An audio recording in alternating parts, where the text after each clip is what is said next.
ভাবা যায় এই যে দ্রব্যমূল্যের যে দাম সেখানে নাকি 20 টাকায় শিক কাবাব। এটা শুনেই আমি চলে গেলাম এই শিক কাবাবের খোঁজে। আর এই শিক কাবাবটা আসলেও মাত্র 20 টাকা করেই ছিল।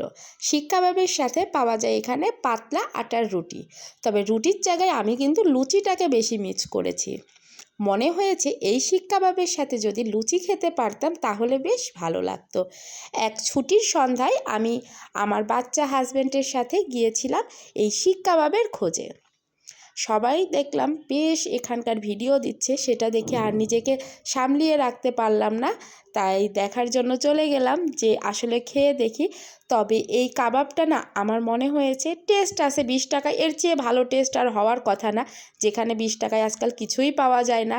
এক পটেটোর দাম 10 টাকা ছিল, সেটাও এখন দাম বেড়ে গিয়েছে।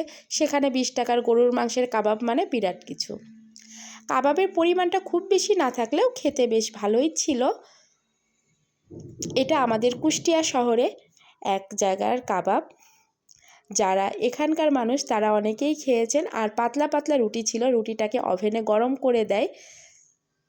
তবে আমার মনে হয়েছে, মানে আমার না, আমার হাজব্যান্ডের যেই কাবাবটার যে মাংসটা থাকে সেটা হয়তো বা আগে একটু গরম করে রাখে, মানে হালকা একটু সিদ্ধ করে তারপরে দেখা গেছে যে আগুনে ঝলসায় নেয়, মানে পুড়ে নেয় কাবাবটা যেভাবে করে মূলত।